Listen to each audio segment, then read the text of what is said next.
أعوذ بالله من الشيطان الرجيم بسم الله الرحمن الرحيم أستغفر الله ربي وأتوب إليه الحمد لله رب العالمين وصلى الله على محمد وآله الطيبين الطاهرين ربنا لا تزغ قلوبنا بعد إذ هديتنا وهب لنا من لدنك رحمة إنك أنت الوهاب صلوات.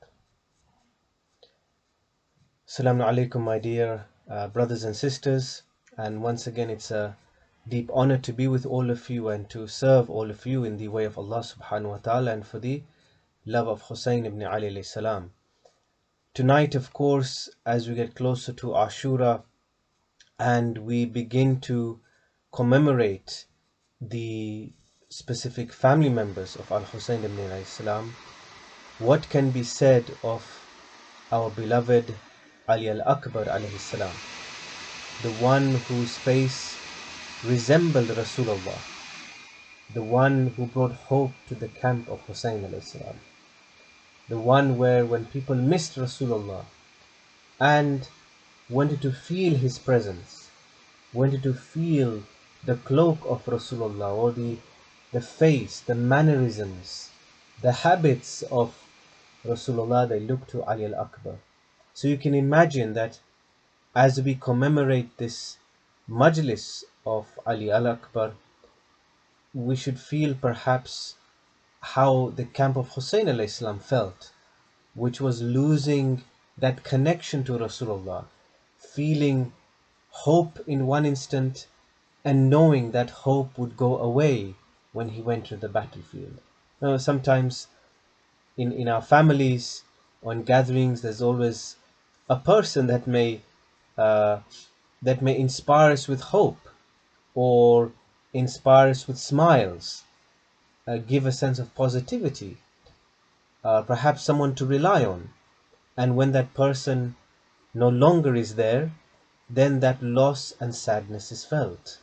And this is, as best as this small servant can do, I'm trying to depict that feeling of losing that hope when Ali Akbar went into the battlefield. As we get near to Ashura and we continue on in our tafsir, we have concluded that examining ourselves as to how faithful we are to Allah is crucial, but in a very specific way. Whether our actions tally with what we say, whether our hearts descend into darkness to the extent that we can't recognize the guidance of Allah subhanahu wa ta'ala. And as we said yesterday, to recognize the good tidings of the actual being of Rasulullah. And although he is not there immediately for us, for he has passed away, he has left the Qur'an.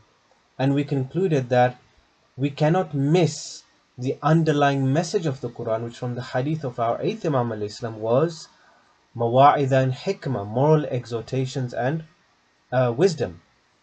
And so, even though we may call ourselves Muslims or faithful believers or the Shia of Ali, again we find time and time again examples where ourselves or people that proclaim to be Muslim do not understand the fundamental goals of the Quran, which is moral guidance, moral reform, and wisdom for society, so that as individuals and as a collective we progress together.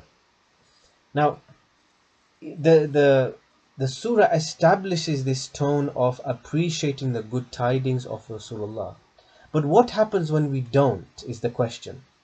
What happens when there are people that fabricate lies? What is the process of committing evil?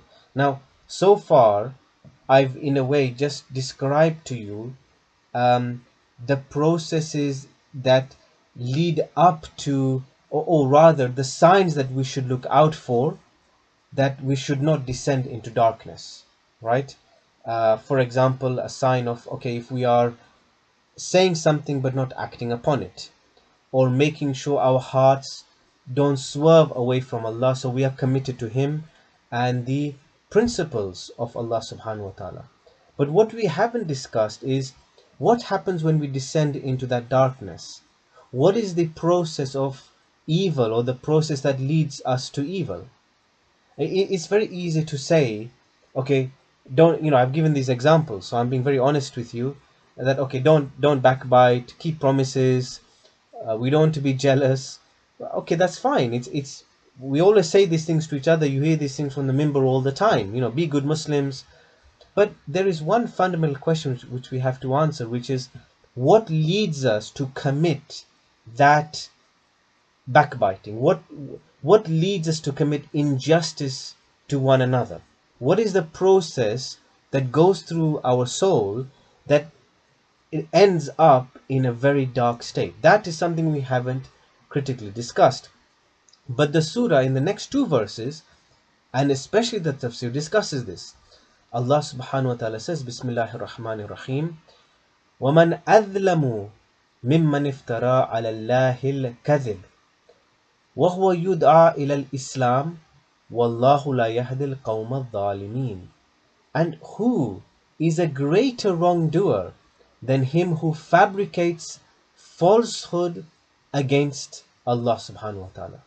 Who is a greater wrongdoer than someone that fabricates falsehoods and lies against Allah whilst he is being summoned to Islam?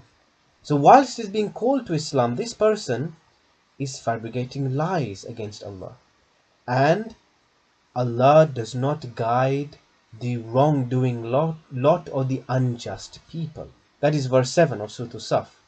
Then verse 8 goes deeper. What do these people who fabricate falsehoods do? These people who are committing evil. Allah says, يُرِيدُونَ لِيُطْفِئُوا نُورَ اللَّهِ بِأَفْوَاهِهِمْ وَاللَّهُ مُتِمُّ نُورِهِ وَلَوْ كَرِهَ الْكَافِرُونَ. They desire to put the light of Allah with their mouths. They desire to put out or extinguish the light of God with their mouths. But Allah shall perfect His light, though the faithless or the disbelievers should be averse to it. So here you have two verses together. One is, these wrongdoing people are people that fabricate lies against Allah, okay, whilst they are being called to Islam, which we'll examine. And then how do they do this? I mean, what are their inner desires now? So imagine how, the beauty of the Quran guiding us, even telling us how we feel when we descend into this darkness. Allah says, well, they desire to extinguish or put out the light of God with their mouths. But Allah shall perfect His light, though these faithless people should be averse to it or not care about it. So here, what the Quran is pointing to now is the context in which evil takes place and how it takes place. And the word here is very, very significant. Iftira comes from fara yafri, but on the scale of iftial, it means to lie, fabricate, commit falsehood, and slander. So when you're committing lies against Allah, specifically lies against His being, or you may also say against His way, that means if somebody wants to come to Allah, you are doing lies and falsehood, preventing Allah's guidance from reaching people, then you are engaging in this kind of falsehood. And why is it significant? Because here the concept of iftira, that is lies, falsehood and slander, is disliked by Allah. Why? Because it is against truth. For example, if I start bad-mouthing a brother or sister in the community, and this happens over WhatsApp as well quite a lot, I've seen, even amongst Muslims, and I say, okay, this scholar or this person in the community, this person in the society, he's totally unjust, he's totally corrupt. Now, I don't have any evidence for this, or I've misinterpreted the situation, but I have actually fabricated something against the person. Now, this fabrication is false. It's not true. The person isn't corrupt. The person, in fact, is the opposite. He or she is sincere. He or she speaks the truth. So we are actually going against what is true and what is real. Now, I'm talking about between human beings. I fabricate something against you, or I fabricate a lie against Taha Collective, God forbid. It's totally untrue. I've been with you last year, I'm with you this year, I see your sincere intentions. But if I fabricate something that's untrue, that Taha Collective is doing this wrong, is X, Y, and Z, it's totally against that which is true. Now that's between human beings. Here Allah says they're fabricating falsehoods against Allah Himself. Can you imagine that? It's not a human being. It's against Allah. What does that mean? That means against the being of Allah. That Allah subhanahu wa ta'ala doesn't exist. What an insult. If you intentionally say God doesn't exist, that means you are an atheist, intentional atheist I'm talking about. That you're not an agnostic. Agnostic is someone that doesn't know either way or doesn't care either way. I'm talking about an atheist, which is the intentional disbelief in God, which is an insult towards God. The kuffar are the faithless, the disbelievers. So you are insulting God by saying He doesn't exist. Or you make fun of God. You make fun of God's being. That this God, who is He? Show Him to me. Or you try to insult God by proclaiming God yourself, like Fir'aun did. Fir'aun tried in his arrogance to actually um, uh, proclaim himself as beyond Allah. That who is this Allah? I am greater than your God, he told Prophet Musa alayhi salam. So when arrogance leads us to say we are of a godlike nature or God, then we are going against what is real and what is true. So I'm just looking at this. Okay. So, therefore, when we actually look at falsehood, falsehood is in two ways. One against the human beings and one against Allah. And this verse is talking about going against Allah subhanahu wa ta'ala. Now, when we, for example, try to corrupt God's guidance, this may also relate to Allah subhanahu wa ta'ala. So for example, if I manipulate verses of the Quran, if I manipulate hadith, if I use and exploit religion for my own ends, whether from the pulpit, whether in society, whether as terrorists do, and manipulate verses and say, well, God is commanding me to violence, this also may be a form of fabricating lies and falsehoods, not specifically against the being of Allah, but the guidance of Allah subhanahu wa ta'ala. And this perhaps is more rampant. In the first case, we may be talking about atheists or people like Fir'aun. In the second case, perhaps it is even people like you and I, people that proclaim to be under the banner of Islam, but exploit God's guidance for our own ends. And that's why we have to be so careful as Muslims, and me giving a lecture, for example, even, that I have to be careful citing my sources, which I do every lecture. I do my best. I'm not proclaiming that my knowledge is the best. I'm not proclaiming that I know everything. But at least, even if I'm wrong, I've given you a source. So you can go back to that source and say, okay, this is where I got it from. So at least, even if I'm wrong, even if you want to challenge it, you can say, okay, I've done my research. But even here, if my intention is not right in giving the lecture to you, or if I am trying to manipulate your thoughts in some way, trying to make you go astray, trying to somehow be more superior than others, then certainly I'm also manipulating God's guidance because I'm not remaining true to His guidance. So the point I'm making is, as Muslims, what we have been given in the Quran, and that's what the point I concluded yesterday, that the mu'jiza of the Quran is mawa'ida and hikmah, moral exhortation and wisdom. So we have something very sacred in our hands. We have to be very careful with how we use it, how we propagate it, the kind of messages that we want to take out of it. And today in the majalis of Imam Husayn alayhi salam, also how we want to represent Imam Hussein alayhi salam and the guidance of Allah subhanahu wa ta'ala. Are we representing that guidance in the right way, or are we also fabricating things, which has been the case as well? I mean, Shaheed Mutahhir rahmullahi alayh, I believe, has a book called Misrepresentations of Ashura or of Karbala. You can find it on alislam.org, where unfortunately we fabricated falsehoods and lies about certain events in Karbala that did not occur, or certain things were exaggerated. So even we have to be careful with how we are using religious material. I'm just drawing a further implication from there as well. How we use hadith.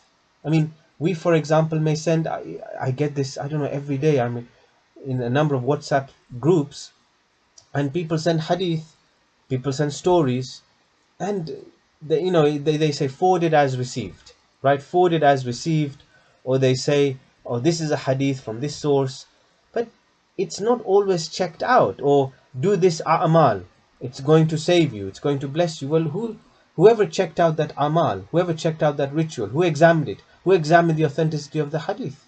People seem very comfortable in sending religious guidance to each other without necessarily checking it. And I always think to myself that as Muslims, we have to be very careful. Even in Usul al-Fiqh, there is a verse known as Ayatun Naba.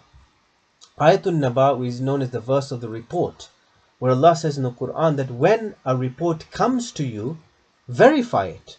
When a report comes to you, verify it.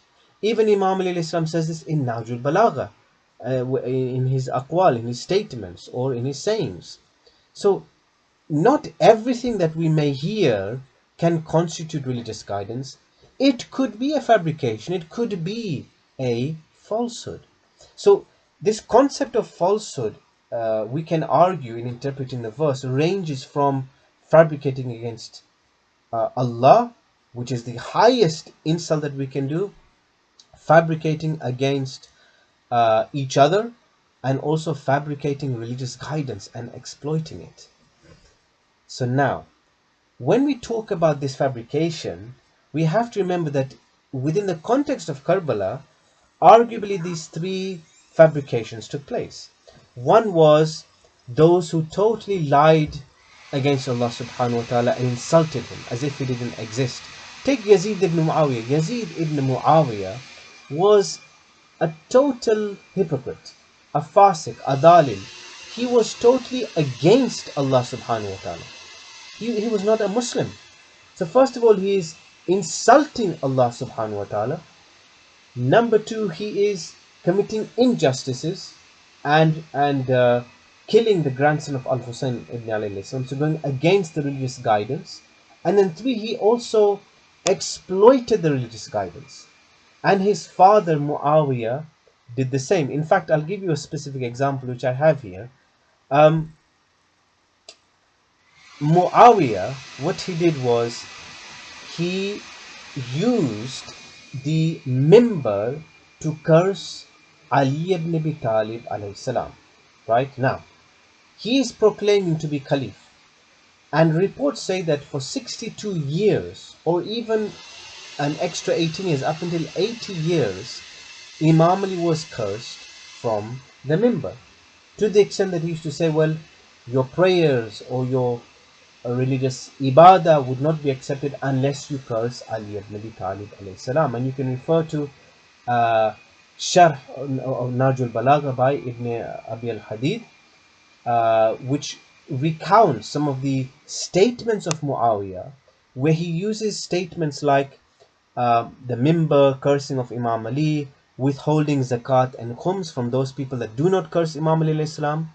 So he's using and exploiting the religious tools to accomplish his own ends.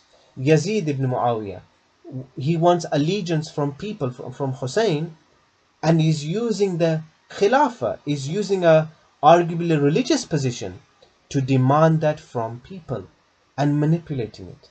And today, Muslim countries may do the same. Where, take Saudi Arabia. Saudi Arabia is arguably the best example of this. They claim to be the custodians of the Kaaba. Who made them custodians?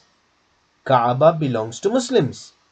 How can a regime, a government, decide and own what type of practices should or should not take place near the Kaaba, destroying most of the Islamic heritage around the Kaaba, and at the same time promoting inordinate wealth, having corruption, disrespecting women's rights, uh, abusing minorities? I mean, there's a kafala system in Saudi Arabia where people who work there, whether, and I've read so many reports about whether it's somebody from Yemen, from Pakistan, from Bangladesh, whoever it is, they come there and they are treated like slaves. The worker system is basically a system of slavery. You read many reports, you are under the beck and call of your employer. Your employer determines whether you should be deported. That if you, for example, don't perform your job well, you could be detained. Now, Saudi Arabia claims to be the custodian of the Kaaba, and the Kaaba itself represents oneness of Allah subhanahu wa ta'ala. It was under the custodian of Abdul Muttalib, who used to feed the poor who used to come to the Kaaba. So now, does a Saudi Arabian regime, do they actually feed the poor, or are they extravagant? Is around the Kaaba full of luxury as if it's a tourist attraction? You know, full of hotels, the clock tower. You go to the Kaaba and you do your shopping. Now, look at this. Look at this scenario of what's happening here. That you have the Kaaba and surrounding it is restaurants and luxury. Wasn't this the same in Abu Sufyan's time? That the Kaaba was used for commercial purposes, and every year the trade caravans would come, and the religion of idol worship would be used in a commercial sense. They did believe in Allah subhanahu wa ta'ala, but he was associated with idols. So religion became mixed with self-interest and commercial ends. Aren't we seeing that today in Mecca?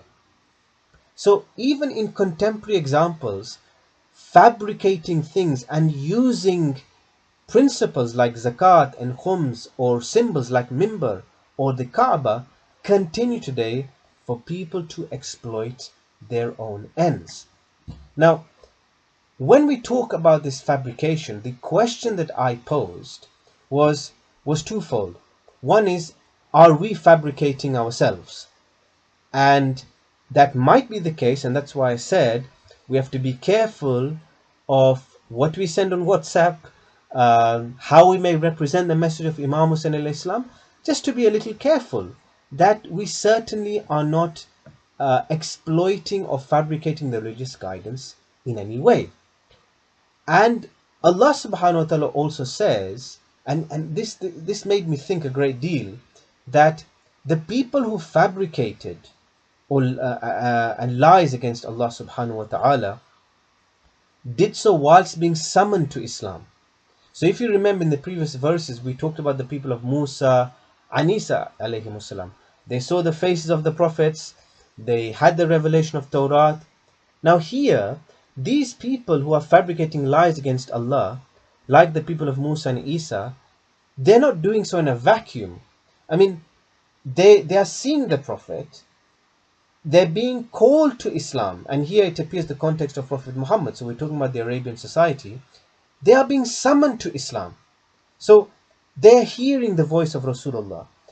They are hearing the verses of revelation. So whilst they are being summoned, whilst they see this pure revelation, this light of revelation coming, they are at the same time saying, this is a clear magic, which is an insult to the divine power, to Allah. Oh, this is sihrun mubin, clear magic, they casually say. They disbelieve in Allah. They fabricate and say that all of what you are doing is not real. There is nothing of substance in what you are saying. So you can imagine this, that even though they had this opportunity, whilst being summoned to Islam, they fabricated. Now look at our position here. Whilst we did not see the face of Rasulullah, we have Qur'an. We've accepted that we are Muslim. We've accepted. We're saying La ilaha illallah Muhammadur Rasulullah. And we may pray, we attend the majalis of Imam Hussain al-Islam. So we have actually accepted Islam. So now it's not just we are being summoned to Islam, we have accepted it. So now by priority, can't you say that if we have accepted Islam and we've accepted its principles, but we still, as Muslims, fabricate lies against Allah, isn't it a greater sin? As I said, that if we are Muslim and we are exploiting religion in some way, playing politics with religion, or we are not very careful in the WhatsApps we send and attacking each other, let's say, mosques attacking each other is a common example. Committees playing politics with each other, these things are normal. I'm saying normal because I see these things on my WhatsApp or I read emails about these things. So if we have accepted the Islam, isn't it worse that we still do these things and fabricate things that are not true, try to paint other people or try to paint the religious guidance as something that is false? So it means that this verse is also calling to us today, saying that, well, we are not being summoned, we've accepted Islam and we are still engaging in some fabrication or exploitation, lying, slandering, falsehood. This is the meaning of iftira. And in fact, we have a principle called an-namima. An-namima means sowing dissension and discord amongst people. So for example, starting a WhatsApp chain that can lead to division in the community, or sending emails that can lead to division in the community. When we do things like that, or accuse people, let's say, when we do things like that, we are sowing dissension and discord amongst the community. Yet we know, as in Surah al-Hujurat, that backbiting, accusation, and slander is so loathed by Allah subhanahu wa ta'ala that He says that, would you like to eat the flesh of your dead brother? We are to be brothers and sisters with each other. Why does this slandering and falsehood occur? Why does it occur is the question. Now, the next verse answers it.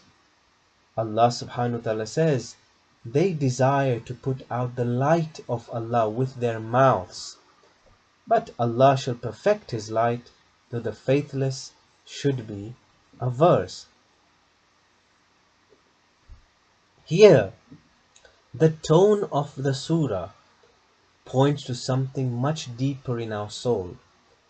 That now, although it is talking about the kuffar and the mushrikun here, it's explaining the process of evil generally, because it is talking about desire or will. Yuriduna. Yuriduna means they intend, they desire. So whenever we want to commit evil, the first thing that occurs in our soul is a desire to commit evil. There is this desire to do something wrong. I want to explain this very specifically. In Tafsir al-Mizan by Allama Tabatabai rahmatullahi alayhi, he says that this verse of yuriduna liyutfi'u nur Allahi bi afwahihim, the desire to put out the light of Allah with their mouths, is a very similar verse, almost the same, in Surah At-Tawbah. Because in Surah At-Tawbah it says the same thing, except it doesn't use lam liyutfi'u, it uses an, which is an-masdariya. An-masdariya is making the verb a verbal noun, that the action becomes perpetual. So it is without necessarily time in a particular time. So in Surah At-Tawbah it says yuriduna an yutfi'u nur Allahi bi afwahihim. They intend to extinguish the light of Allah with their mouths. Whereas in this verse in Surah al-Saf, it is with a lam. Yuriduna liyutfi'u nur Allahi bi afwahihim. Now Allama Tabatabai says there is a distinction between the two verses. In Surah At-Tawbah, when the an is used, yuriduna an yutfi'u, what it means is, although the translation is basically the same, Allama Tabatabai says that in Surah At-Tawbah, the people are establishing the core or the essence of the desire to commit this evil of putting out the light of Allah. And here the Nur Allah refers to the guidance of Allah through the revelation and the messenger. So the light of Allah is the revelation and the messenger. So when they are tormenting Rasulullah, saying he's Majnoon or Sihrun Mubin, what they are doing is they want to extinguish the light of Rasulullah coming out of his character. So the morals, as I said yesterday and day before, the morals, the spiritual conduct, the reform Rasulullah wants to bring. So that's why they want to kill Rasulullah. That's why they want to torment him. That's why they want to abuse him. That's the first part they want to do. And then the second part is they want to uh, manipulate the revelation. Either they want to say this revelation can be challenged or is magic, or as I've given the examples in this lecture, they want to exploit that religious guidance. So that's why Muawiyah and Yazid, in the guise of a so-called Muslim Khalif, in the guise of using the mimbar, in the guise of apparently praying, in the guise of so-called being a Muslim, they then exploit that and then manipulate the religious guidance. That's why people on the side of Yazid actually believed that they were committing a good deed, that Lady Zainab and Imam Hussein were rebels in the society. That's why the Kufan people began to cry, because they had been manipulated. Their minds had been manipulated, which in some respects is their fault, and is also the propaganda of Ibn Ziyad and Yazid to paint the light of God emanating from Imam Hussein al-Islam as if it is something evil when it is not. So Allama Tabatabai says that in Surah Tawbah, it establishes when we have a desire to do something bad, first, that desire is established within our soul as an intention to do something wrong. Now in Surah al-Saf, when it says yuriduna liyutfi'u nur Allah, it can be translated as they intend in order to extinguish the light of God. And this lam here, which is maybe a lam of causality, or a lam that relates now to performing the action, the lam that relates to now the action taking place in reality, Allama Tabatabai says that now in Surah Saf, the desire now is turned into giving themselves an instruction and making it a reality. So to go back to the first question, the process of evil in us, that darkness which the surah refers to, and in this verse that we begin to commit this fabrication of falsehood, starts off with a desire to do something wrong, and second, turning that desire into reality. Now let us explore that a bit. You could say that there are three processes of committing evil. Now I'm trying to summarize what is there in our moral literature, and I'm saying this because I'm trying to be practical, first of all, to remind myself and each other, why do we commit bad deeds? Why do we commit something wrong? Now, easy answer, as I've sometimes heard in the community as well, oh, shaitan made me do this. It's shaitan's fault. I let shaitan overtake me. Well, yes, that is true. Shaitan is a jinn, as it is there in Surah Al-Falaq and Surah Al-Nas and other surah in the Quran, that shaitan uses waswas, to whisper things in our soul, to be suggestive to us, about doing evil actions. Oh, why don't you backbite here in this instant? It will feel very good. You have that. Oh, you will, you know. I've just been reflecting on this, but like why we backbite. One of the reasons is we form a relationship with the other person. We engage in a private elite conversation with the other person, and we know it will feel good to say it. We know that we will find something in common to say to the other person. We will form a bond over backbiting another person. I don't know if you've noticed that, but nobody else is privy to that conversation but two people. And so we want to backbite because we want to develop a closer bond with the other person at the expense of another person who is not there. Now that suggestiveness, to say it feels good to do a bad deed, is the first step. But one thing I want to say here is, whilst you might say, oh, there's a suggestion in us, it's natural to have desires. It's natural. Allah created shaitan. Now, if he created shaitan, clearly Allah knew what he was doing. I mean, why don't we just blame Allah and say it's Allah's fault? I mean, he created shaitan. Why is he there?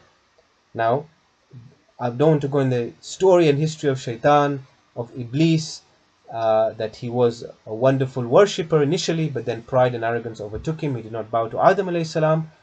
But there was clearly a maslaha in shaitan being there, arguably to test human beings, arguably to understand the distinction between good and bad, and to overcome shaitan.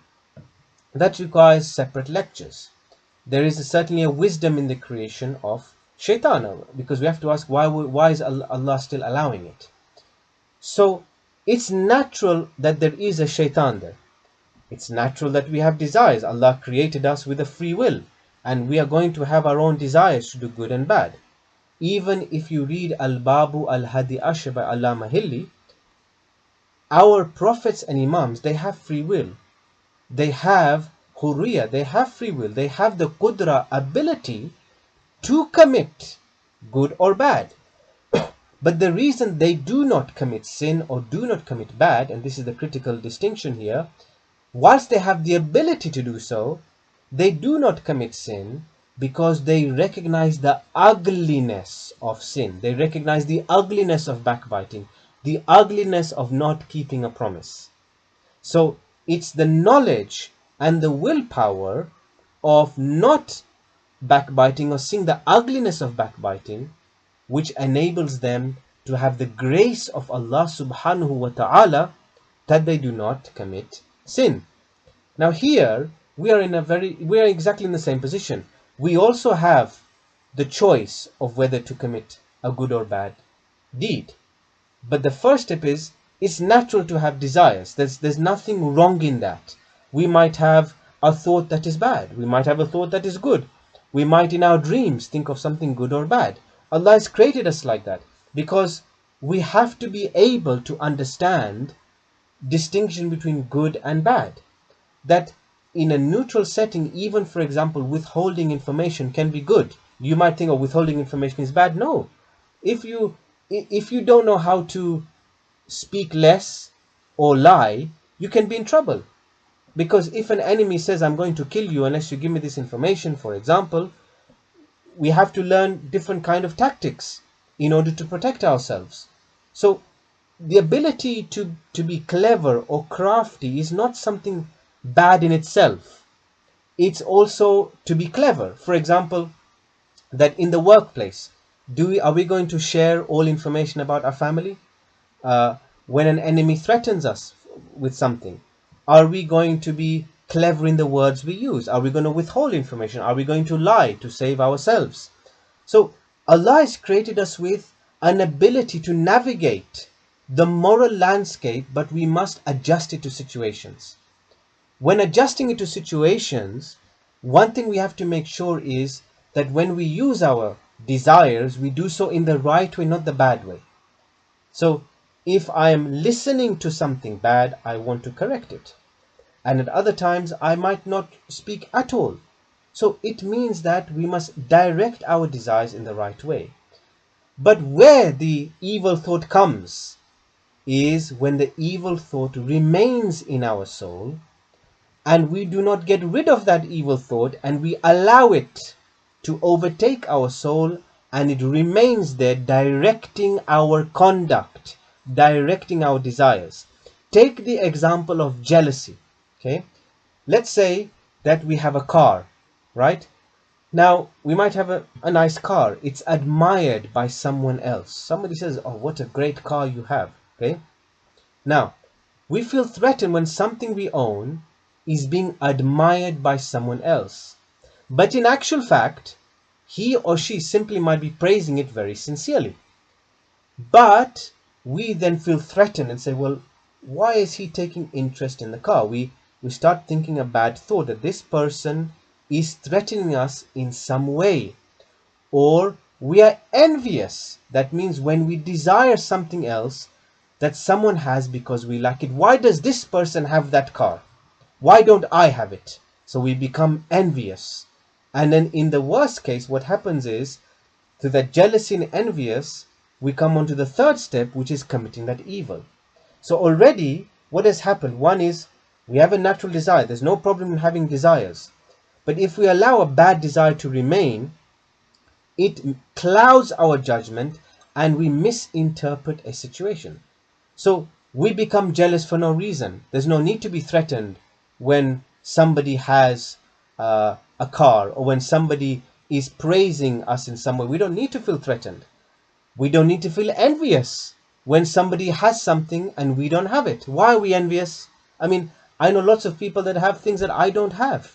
So why am I envious? What is leading me to that envious judgment? What is leading me to that envious judgment is a lack in myself, a lack of my trust in Allah subhanahu wa ta'ala, a lack that I am not content with what I have. It's my lack. It's my deficiency. And then because of that deficiency, I develop jealousy and envy. And I allow that thought to remain. And if we do not get rid of it and think good of others, then what happens? Then third, we commit evil, which is the last step. Now that is why Muawiyah, take Muawiyah, why would he allow the cursing of Imam to happen for almost 80 years? Was he jealous of Imam al-Islam? Yes.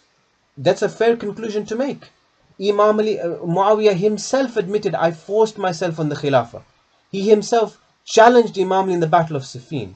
He manipulated and exploited the Qur'an. He told his soldiers to put the Qur'an on the spears so that these soldiers on the side of Imam Ali would get confused in the heat of the battle and stop the battle. That it had to go to arbitration, tahkim. Muawiyah is the best example of somebody fabricating lies against Allah, and exploiting the religious guidance. And he followed exactly these three steps: the natural desire, allowing the evil thought to remain of jealousy and envy of Imam alayhi salam, and then committing the evil of eventually trying to curse and ostracize Imam alayhi salam. So if we understand this process of evil, we can then stop it at each particular stage. So now, going back to the verse, yuriduna liyutfi'u nur Allahi bi afwahihim. Now we can make sense of it, because it means that we intend with a bad desire to allow that thought, that desire to remain, and then we want to make that desire a reality. And so, because we are envious of someone, we then will say, right, because he's got something I don't have, I'm going to make sure he doesn't have that car, and I'm going to puncture his tires, let's say. I'm going to do something like that. This is the reality of how evil is done. It's that sense that we don't have any worth in ourselves, and then we say, in order to make myself more worthy, I'm going to attack the other person. Bi'afwahihim is the strategy and the plan of how we are going to attack the person. Bi'afwahihim means now these people who are extinguishing the light of Rasulullah have a strategy. Now in the tafsir that I read, afwahihim is not completely clear, but it may indicate whispers.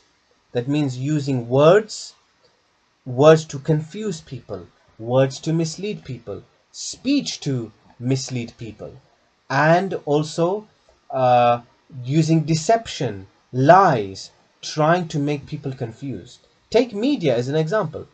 At times, the media paints lies, tries to confuse us. So, afwahihim is the tool of words, the tool of whispers, the tool of deception, which are the tools of shaitan that human beings use to mislead others. And therefore, once we commit evil, we also have a plan of how we go about it. I believe that this person should not have this car. I'm envious of him, so my plan is to puncture the tires. Right? So biafwahim means having a strategy of evil, which we may all have. We may not realize it, but when we do something bad, we think, right, how can I get back at this person? Might even think like that. We might go into such a crafty manner. And to end before the maqtal, the verse says, Wallahu مُتِمُّ نُورِهِ وَلَوْ كَرِهَ الْكَافِرُونَ. Which is such a beautiful statement. Allah says, but Allah will complete His light, even if, or even though the faithless should dislike it or be averse to it. What does that mean? We can never distinguish the light of Allah subhanahu wa ta'ala. We can never we can never extinguish the light of Allah or extinguish goodness in the society.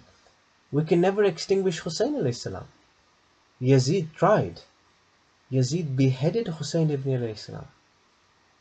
But today, 14 centuries later, we are still doing the majalis of Aba Abdullah. Can you believe it?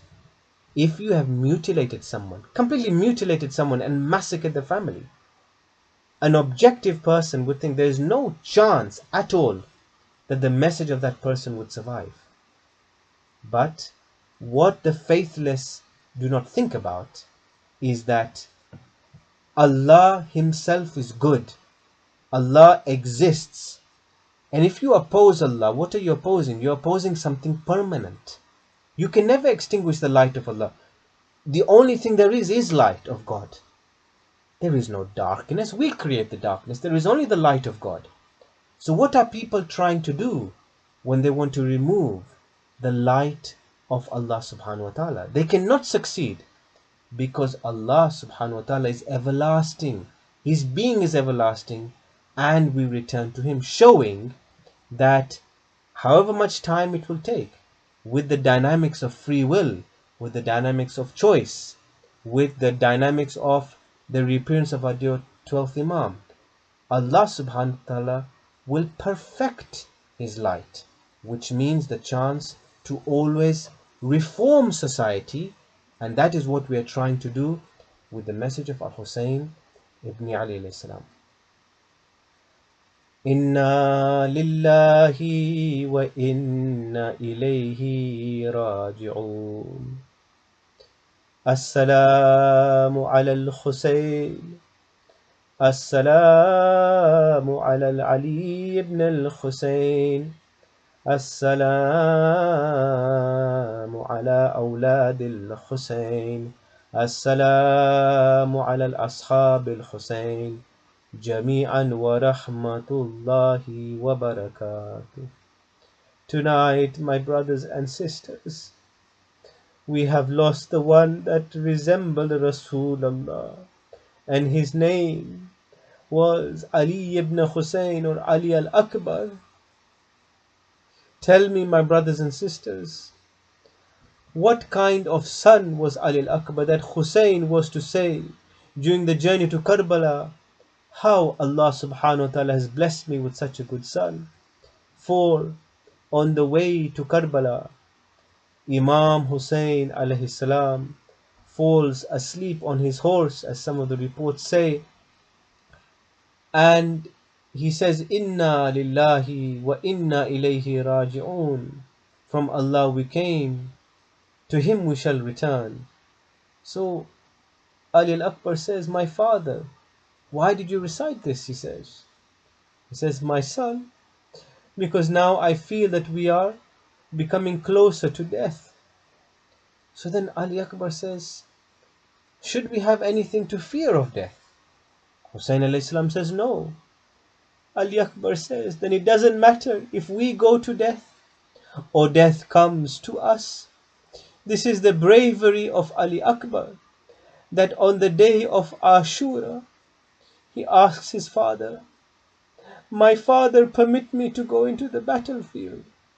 Hussein alayhi salam starts crying and says, my son, you are the last person, the only person that we could look at to see the handsome face of Rasulullah. If you go, our hopes will be cut. Our spirit will be lost, for who we will look to when we want the comfort of our grandfather. But Ali Akbar said, my father, I must defend you. I must defend our grandfather. Hussein, with tears on his cheeks, says, yes, my son, I will grant you your request. Ali al-Akbar begins to go in the battlefield, But he says something to his father. He says, "My father, I am so thirsty. Going into the battlefield to defend your honor, please. Give me a sip of water." Hussein alayhi salam. Can you imagine a father saying to a son that he can't grant something? Hussein says to his son, "I don't have any water, but I have my ring. Please, you can do one thing, kiss the ring, or let it be on your lips that it may cool your lips." Ali al-Akbar kisses or sucks on the ring of Hussein alayhi salam, for this is the only coolness he got. But Hussein says, "My son, do not worry, for soon you will drink a cup from the fountain of Kauthar, and Rasulullah will be there to give you that cup." Ali Akbar now has a smile on his face that he knows is meeting his grandfather. Ali al-Akbar goes into the battlefield and kills many, but alas, the swords and the arrows go into him, and that beautiful face, that handsome face now is a bloody face. That brave and strong body now is covered in blood. As Ali Akbar falls and falls to the ground, Hussein rushes to him. But there is one thing that Ali Akbar does which will bring tears to our face. He says, "My father, though I am full of blood, I am smiling, because what you said has come true. As I am leaving this world, I can see the fountain of Kauthar, and Rasulullah is giving me the cup of water from this fountain. I am no longer thirsty, my father, my father." Inna lillahi wa inna ilayhi raji'un. Rabbana la taj'alna ma qawmi dhalimin.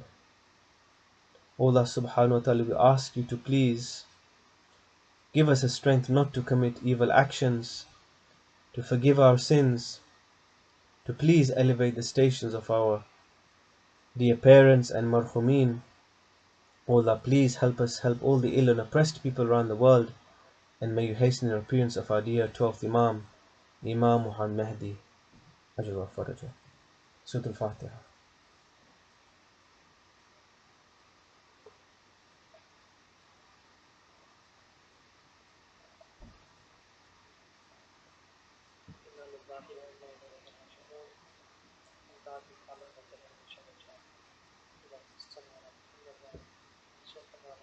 Again, as always, it was very powerful reflection.